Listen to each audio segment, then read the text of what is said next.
Hello student, welcome to Amitan academy. I hope आप सभी अपनी ज़िंदगी में बेहतर कर रहे होंगे और बेहतरीन के तलाश में होंगे। जैसे कि आप सभी को पता है, एआईसीटी के अकॉर्डिंग सीसीएसयू और एमएसयू दोनों यूनिवर्सिटी का सिलेबस चेंज हो चुका है। तो बीसीए के फर्स्ट सेमेस्टर का आज हम प्रॉब्लम सॉल्विंग टेक्निक सब्जेक्ट का लेक्चर लेकर आ गए हैं आप सभी के लिए। तो आइए आज के लेक्चर में सबसे पहले हम अपना सिलेबस को डिस्कस करते हैं, देन एक एक पॉइंट को अपने सिलेबस के अकॉर्डिंग इन डिटेल कवर करते जाएंगे। तो आइए सबसे पहले देखते हैं हमारा सिलेबस। जैसे कि आपको दिख रहा होगा स्क्रीन पे कि ये यूनिवर्सिटी का जो ऑफिशियल वेबसाइट है वहाँ से स्क्रीनशॉट लिया गया है सिलेबस का। जैसे कि आपको यहाँ पे यूनिट 1 नज़र आ रहा होगा, फिर यूनिट 2 है यहाँ से यहाँ तक, फिर यूनिट 3 है, यूनिट 4 है। इन सभी यूनिट को हम एक एक पॉइंट को डिस्कस करते हैं नेक्स्ट स्लाइड पे। तो आइए देखते हैं नेक्स्ट स्लाइड पे। तो नेक्स्ट स्लाइड पे सबसे पहला यूनिट है। सबसे पहला यूनिट में है problem solving and algorithm development. इनमें कौन कौन सा टॉपिक है यूनिवर्सिटी के सिलेबस के अकॉर्डिंग, आइए उन चीज़ों को डिस्कस करते हैं। सबसे पहला पॉइंट है problems and problem instance. Next है जनरलाइजेशन एंड स्पेशल केसेस। फिर है types of computational problems. Topic है क्लासिफिकेशन ऑफ प्रॉब्लम्स। फिर है analysis of problems, solution approaches, algorithm development, analysis of algorithm, फिर इनका एफिशिएंसी और करेक्टनेस, ये दोनों को भी डिस्कस करेंगे। फिर है role of data structures in problem solving. कोई भी प्रॉब्लम है उसको सोल्व करने में डेटा स्ट्रक्चर का क्या रोल रहता है, क्या भूमिका रहता है, उन चीज़ों को डिस्कस करेंगे। फिर प्रॉब्लम सॉल्विंग स्टेप्स है, कितना स्टेप्स होता है उनको समझेंगे। सबसे पहले प्रॉब्लम को, फिर प्लान, फिर एग्जीक्यूट करेंगे, फिर रिव्यू करेंगे। फिर है breaking the problem into sub problem. Suppose that कोई हमारे पास कम्प्लेक्स प्रॉब्लम है तो उसे हम स्मॉल प्रॉब्लम में डिवाइड कर सकते हैं, कैटेगराइज कर सकते हैं, देन हम स्मॉल प्रॉब्लम को सॉल्व करके फिर हम इस तरह से अपना कम्प्लेक्स प्रॉब्लम का सॉल्यूशन पा सकते हैं। फिर देखते हैं next topic input output specification. Next है input validation and pre post condition. तो आइए देखते हैं नेक्स्ट यूनिट में क्या है। नेक्स्ट यूनिट है स्ट्रक्चर्ड प्रोग्रामिंग कॉन्सेप्ट्स। इसमें सबसे पहला पॉइंट है सीक्वेंस। सीक्वेंस का इनपुट आउटपुट एंड असेसमेंट को डिस्कस करेंगे। फिर है सिलेक्शन। सिलेक्शन में इफ एंड इफ एल्स है। फिर रिपीटेशन। रिपीटेशन कहने का मतलब है लूप्स। इसमें फोर लूप्स देखेंगे, वाइल देखेंगे, फिर डू वाइल स्टेटमेंट्स देखेंगे। फिर है control structure, stacking and nesting. फिर नेक्स्ट है डिफरेंट काइंड्स ऑफ रिपीटेशन। उसमें देखेंगे entry controlled, exit controlled, counter controlled, definite, indefinite and sentinel control repetitions. फिर है सूडोकोड एंड फ्लो चार्ट्स। फिर डिफिनेशन कैरेक्टरिस्टिक ऑफ एल्गोरिथम देखेंगे। फिर स्टैंडर्ड एल्गोरिथम फॉर्मेट डिस्कस करेंगे। फिर है problems involving iteration and nesting. फिर देखेंगे डेवलपिंग डिफरेंट पैटर्न, जो पैटर्न होता है उनको देखेंगे। फिर है shapes using symbols and numbers. फिर generating arithmetic geometric progression, Fibonacci and other sequence जैसे कि आर्मस्ट्रॉन्ग नंबर, इन सभी चीज़ों को देखेंगे। फिर approximate values for n, n के लिए क्या हम वैल्यू ले सकते हैं कि साइन एक्स हो गया, कोस्ट एक्स, इन सभी चीज़ों को यूज करेंगे।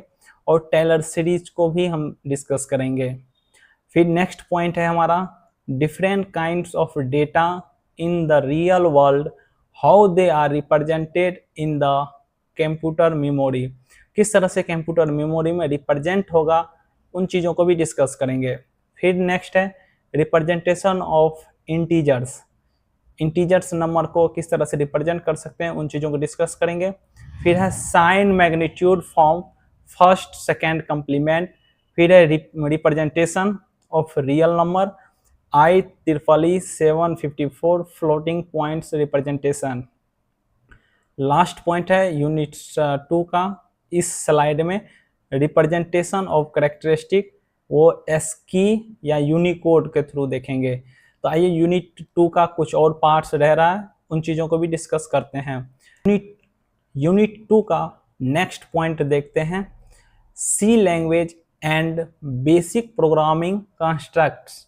इसमें देखेंगे इंट्रोडक्शन टू प्रोग्रामिंग लैंग्वेजेज, फिर different generation of programming language को डिस्कस करेंगे, फिर टाइप को देखेंगे, टाइपलेस प्रोग्रामिंग लैंग्वेज को डिस्कस करेंगे, फिर हिस्ट्री ऑफ सी लैंग्वेज देखेंगे, और फिर एमटीसी प्रोग्राम को देखेंगे। फिर नेक्स्ट पॉइंट में देखेंगे C language counter parts for input scanf, ये एक प्री डिफाइंड फंक्शन है जिसके हेल्प से हम यूजर से कोई भी वैल्यू ले सकते हैं। आउटपुट जो कि प्रिंट एफ, ये भी एक प्री डिफाइंड फंक्शन है। फिर statements, assignment, arithmetic, relational and logical operators, इन सभी चीज़ों को डिस्कस करेंगे। नेक्स्ट पॉइंट में देखेंगे if else statement, for while, do while statements. फिर डेटा टाइप्स को डिस्कस करेंगे, कितने टाइप्स का डेटा टाइप होता है। फिर नेक्स्ट पॉइंट में देखेंगे translating pseudocodes and algorithm to C program involving inputs, outputs, assignment, statement, selection and repetition. इन सभी टॉपिक्स को इन डिटेल लेक्चर में देखेंगे। फिर लास्ट टॉपिक्स है गुड कोडिंग प्रैक्टिस भी करेंगे हम लोग कोडिंग का। तो आइए देखते हैं नेक्स्ट यूनिट पे क्या है। नेक्स्ट यूनिट है 3। थर्ड यूनिट में देखते हैं problems on numbers and basic statistical operations.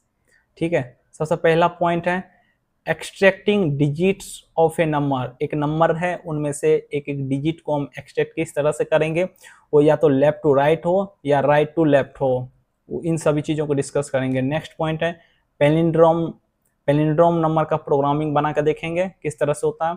फिर प्राइम नंबर का प्रोग्रामिंग बनाएंगे, फिर प्राइम फैक्टर्स को बनाएंगे, फिर एमिकेबल नंबर्स को देखेंगे, फिर परफेक्ट नंबर को देखेंगे क्या होता है, कैसे प्रोग्रामिंग बनाते हैं।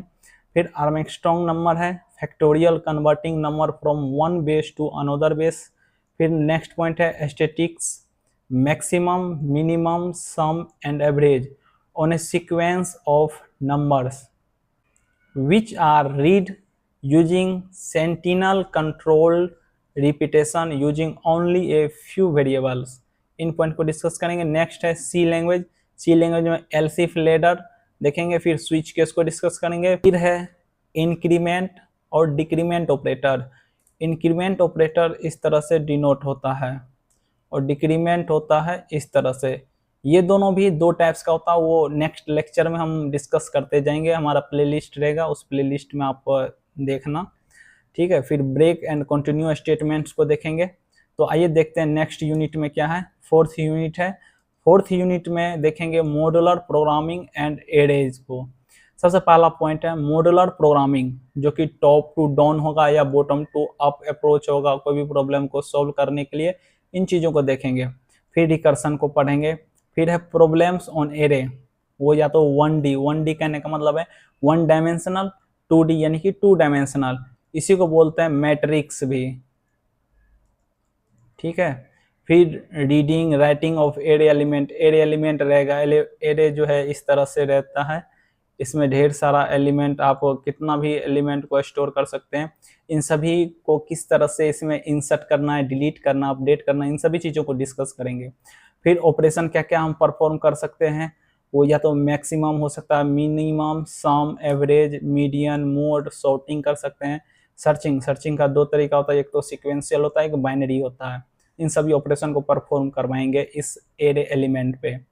नेक्स्ट है इम्प्लीमेंटेशन इन सी प्रोग्राम।